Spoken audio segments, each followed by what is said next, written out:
All right, we're back again another day with Bozing MMA. This time we're going over the funniest UFC moments of 2025. There's nothing much to say about the intro. Let's get straight into it. First up, Rodolfo Gelato's Oscar-worthy acting performance back in June against Paul Craig.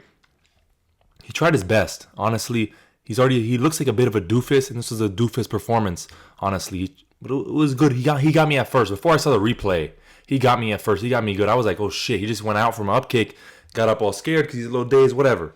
But when you look back at the replay, he gets kicked in the head. I know there's like delayed knockouts, but not really like that. Or it's like you are aware and then you just go out instantly. And that's exactly what happened here. He got kicked up in the head or in the chin. He looks up at the ref like this and then goes out. And the way he laid down, he's just went limp. It's like some bullshit I did as a kid. And then he gets back up all scary and confused. Like that show was funny as fuck. I remember every UFC fighter, all these guys calling him out, saying he needs to be cut. It's a terrible acting job. He's not a fighter, blah, blah. And you're looking for a DQ against Paul Craig in 2025. Like, come on now. And also what made this funnier, this was the second time they tried to make this fight. The first time was in May, I think. And a few minutes before the fight, Rodolfo Gelato comes out. They say he has herpes. There was like herpes on his lip. Like, come on, dude. But this was one of the funniest moments, one of my favorite moments of the year. Let's get on to the next one. Yuri's homosexual speech back at 311. I took two crazy guys from my village and we go into my hotel room and we go crazy. Two fucking crazy guys. Like, I remember he did this post-fight speech. He had this one at the end. Two fucking crazy guys. And then he went with the schmo. He's like, I'm straight. I can't even do his fucking voice. I'm straight. But this was funny. This one, he's never going to like escape this. Every time you bring up Yuri, it's two crazy guys from my village. This one was great. This was his funniest moments to start off the year. Next up, we got Yuri crying. Again, another one. End of the year. This is perfect for Yuri. He's a samurai guy. So this is how he is. You're calm. You're peaceful. It's like that I'm forgiving. I have no enemies. This peace, serenity. That's exactly what this was here. One of his rivals, not really his enemy, in Alex Pereira, sees him win again, who's knocked him out twice already, sees him win and starts crying. I know he wasn't really crying for Pereira. It was more that he could get a chance at the belt again and get a chance to avenge his losses to Pereira. But at the end of the day, this was great to see. And it's like, this was the best moment of the year, in my opinion. Alex knockout, Yuri crying. So like the best two moments of the year back to back. And they were together, obviously. And I'm sorry to say this, but Shamil's nap. This one was funny as fuck. Because Shamil, he would have had a winnable fight against Sergey Spivak. It was a winnable fight. I thought he was going to win that. Then he gets Waldo Cortez Acosta, of all people, who's a terrible matchup for him. He gets knocked down. He's at the cage, throwing with his chin in the air. Gets knocked down, and then he's throwing again. He recovers. Waldo's already walking to him with his right arm just loaded up. Not like this, but look at that one video where it's like that Kevin Hart lookalike, and his friend's like talking shit to another dude, and he's in the corner like. That's what it reminded me of. He's just walking up there with his arm out. With his arm just loaded up, his right hand loaded up. Hits him, and then Shamil just falls back and puts his hand over his head like he's in full shame, taking a nap. And this was just funny to me. That was funny as fuck. So next up, we got Antaleja eye poke, which a few weeks before this. But the funny thing is, so I think this was a week after Aspinall got eye poked by Cyril Gunn. And Antaleja is talking about, I've never eye poked anyone. Here it is. I've had over 30 MMA fights and never poked someone in the eye. The punishment should be a lot more severe than it is. So, what do the MMA gods control? What do? They make him eye poke his opponent the next week. Not as bad. He scratches Waldo Cortez Acosta's eye. Then they get like a 6-minute break because Mark Smith calls a fight. He didn't wave his hands in the air. He just called us a time. And they have a 6-minute break. He celebrates right after a 6-minute break. Waldo Cortez Acosta, 20 seconds after they start, knocks him the fuck out. And this was just funny. It was complete irony. The Aspinall team was in complete shambles for this week. Because this is also before Aspinall said anything about his injuries or whatever, how long he's going to be out. And everyone's calling him a bitch, a quitter, all this. You quit in a championship fight. Even fighters are getting on one, which was crazy. I don't agree with that. It was a terrible eye poke. But this situation was fucking hilarious. Especially because it happened back-to-back. Back-to-back weeks, I'm pretty sure. I think this was November 1st. Back-to-back weeks. It was insane. And you couldn't write a better storyline than this. Next up, Connor's weightlifting. Probably the craziest moment of the year. You guy's a married man, by the way. Married man. You go into Twitter DMs, out of all places, like Twitter, and as you see the picture right there, he's in his closet with this fucking rock hard white dick.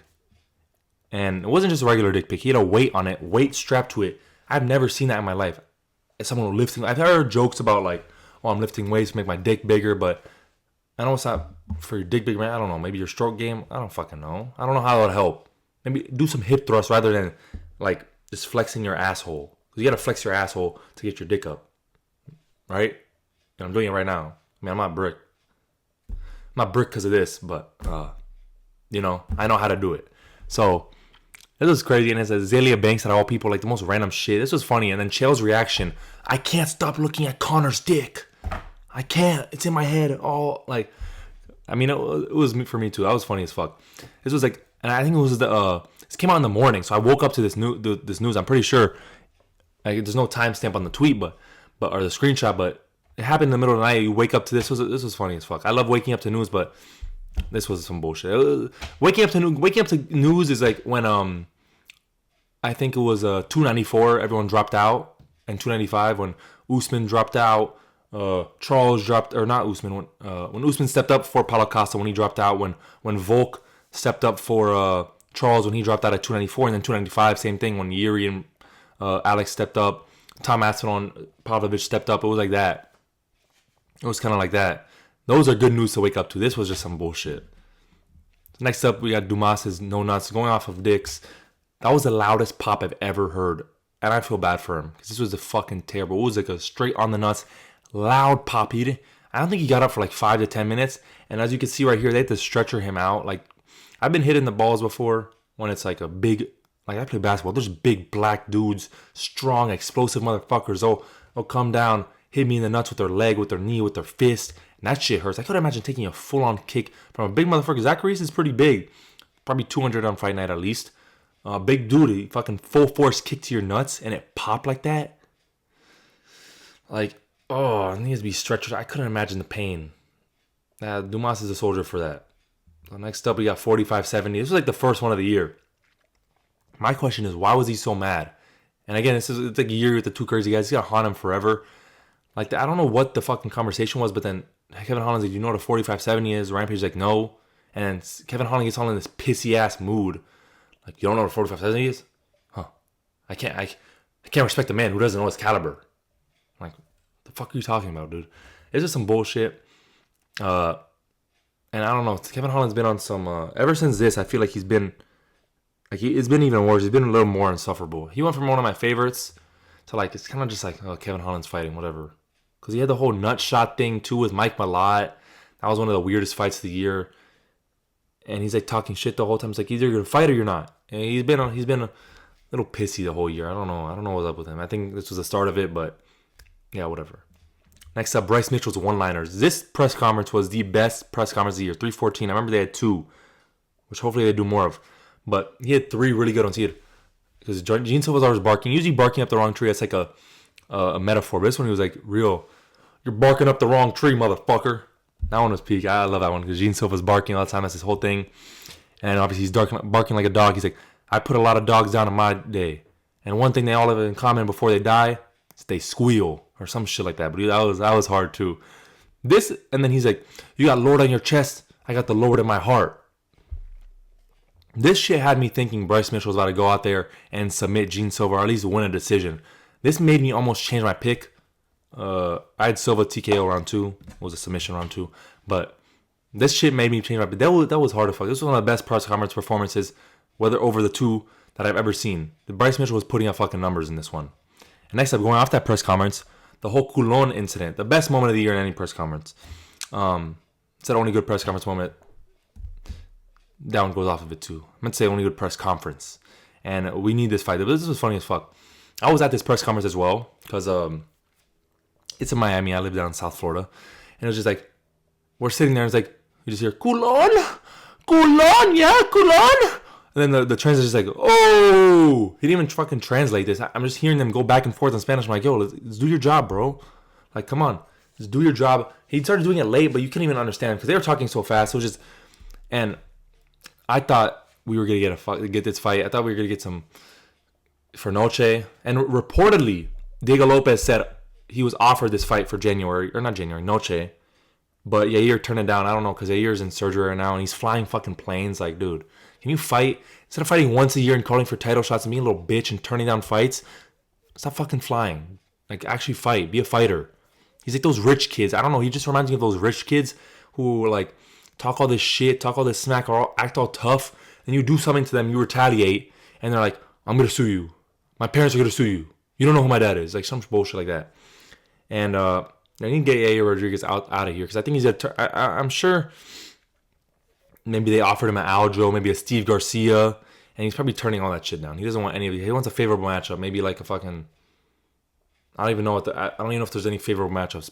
Pitbull was a favorable one for him. A small, explosive. It was like Talbot versus Seguro. It's like a small, explosive wrestler who's old. They rely on their explosiveness and quickness, and they're old and short and tiny. I remember. Seeing this press conference, like I picked Pitbull at first. I see Yair Rodriguez, the size difference at the weigh-ins. I'm like, dude, I changed my pick immediately. It's like there's no way Pitbull will beat Yair. He's like 5'2", dude, and Yair's like 5'10", 5'11". It's like he should be down a weight class, but hopefully one day we can get this fight. If Diego loses and he wants a quick turnaround maybe, and Yair's ready to fight maybe in like June or July. Hopefully we get this, but I think Yair's going to turn it down because Diego Lopez would bully him. Diego Lopez is a big, fucking strong motherfucker. We saw he did to Gene Silva on the ground. If that's Yair Rodriguez in that position, he finishes him. And on the feet, like if Gene Silva wasn't able to even rattle you, Yair Rodriguez ain't doing shit, bro. Soy Boy Rodriguez ain't doing shit. And we have the whole John Pork saga. Here's me with him in MSG. Nice little guy. I know he was getting bombarded. But the whole thing, how he blew up, he hasn't even had a fight yet.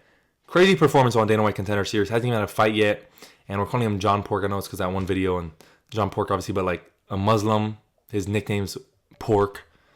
Like, I understand why he doesn't like it, but he should just embrace it. It's a meme. It's a funny meme.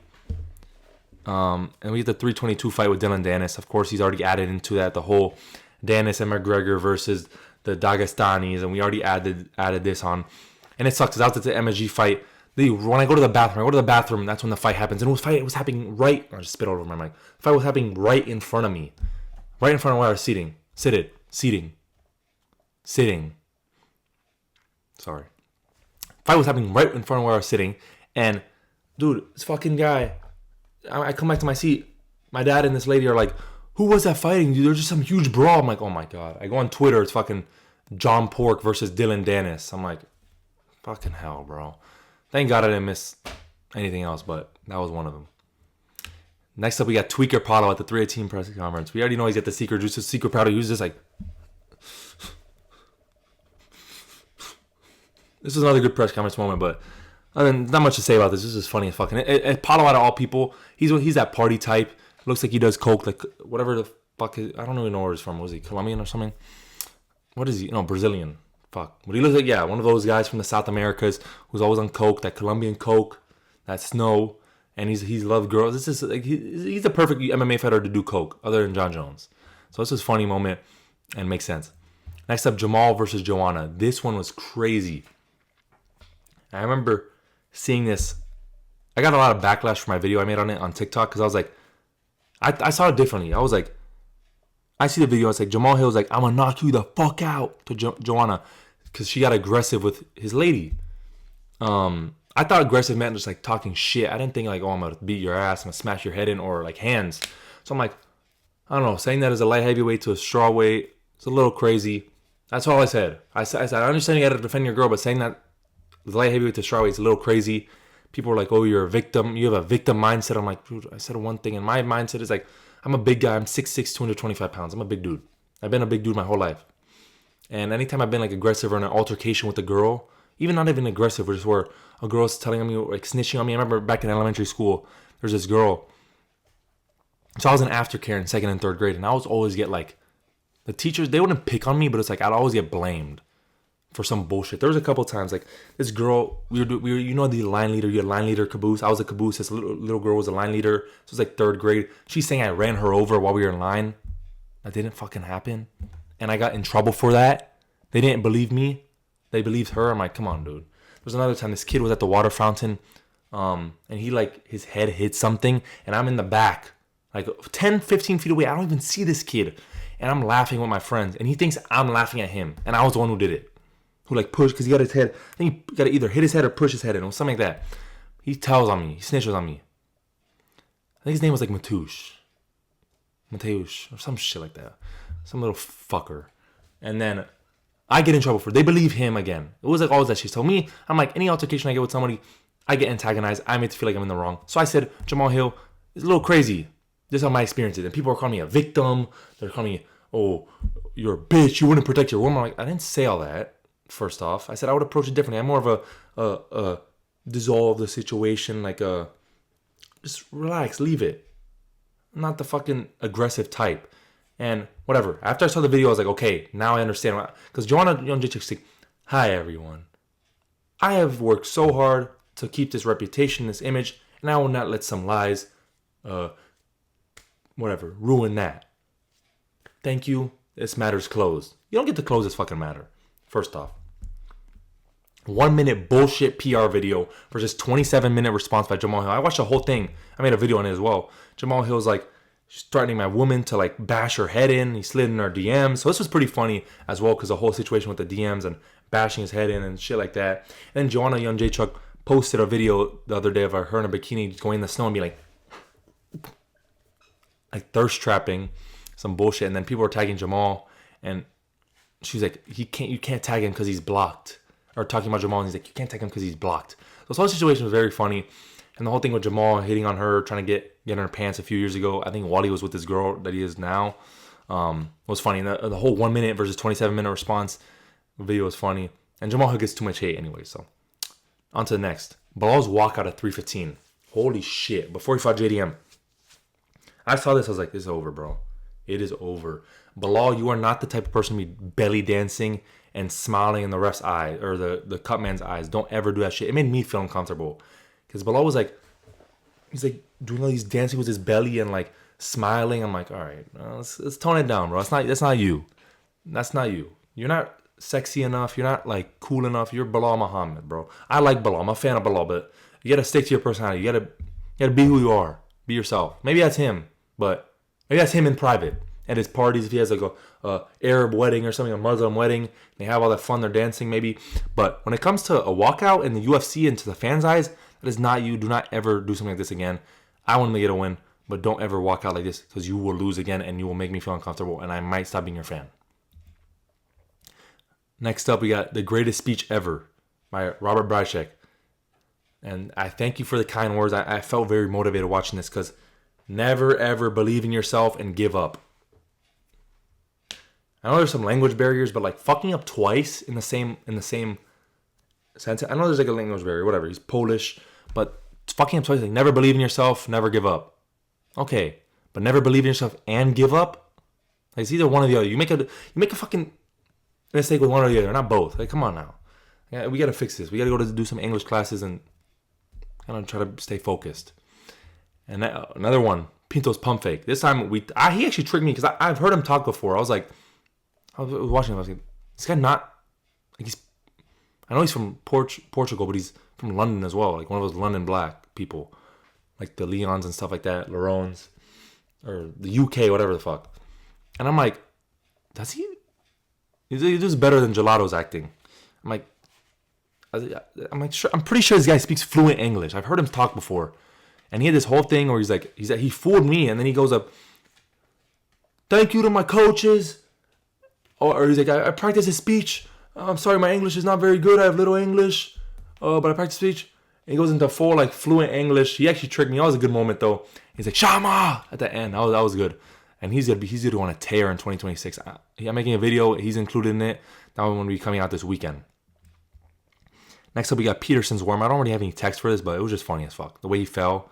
I knew it was coming because he did the same thing against Shamil Gaziev, not the worm, but like just the way he got knocked out.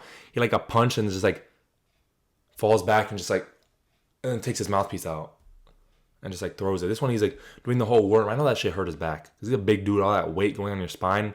It was just funny. I love seeing big dudes move around and like fall. It's always funny to see big dudes fall because they're all jiggly and stuff like that. And we got Lewis there, another big dude. We got Derek Lewis post fight against Talishin Teixeira. Instant classic. Derek Lewis takes out a prospect, knocks him out. He does the arrow. He moons, takes off his shorts. My balls was hot. He had a speech where he's like, do a lot of ground and pounding with my wife. I haven't seen her in 2 weeks or some shit like that. And then they pan her in the crowd and she's like laughing and shit. It was perfect. He had the disrespectful post-fight antics. It's like they're talking shit all week, these fucking taxi drivers, whatever the fuck. So this is another iconic Derek Lewis post-fight. And if he knocks out Waldo Cortez Acosta, holy shit. We're getting another one right back to back. Because he's had 3 good ones in a row. I don't remember the fights before, but at least 3 ones. When he got that Nascimento guy in 2024, taxi driver, give me more taxi drivers. He had a Brazilian taxi driver. Oh, I put the fucking picture of him versus Nascimento. Whoopsies, but whatever. Against Talishin Teixeira, I thought that was Talishin, but fuck it. Same shit. We mentioned that as well. But if he knocks out Waldo Cortez Acosta, because I know Waldo was going to talk shit and do all his antics and stuff, and Papi, yes, I'm mad. I'm Dominican. I fucking love that guy, dude. But yeah, we're going to get another one of these. And that's it. That's all I have for you guys. The funniest moments of 2025. Let me know what you guys think, what your favorite moments were. If there's any I missed, let me know down in the comments. And I'll see you tomorrow for a video on the canceled fights of 2025. That one's going to be a pretty good one. I'm going to talk about some of the biggest canceled fights and my picks for them as well.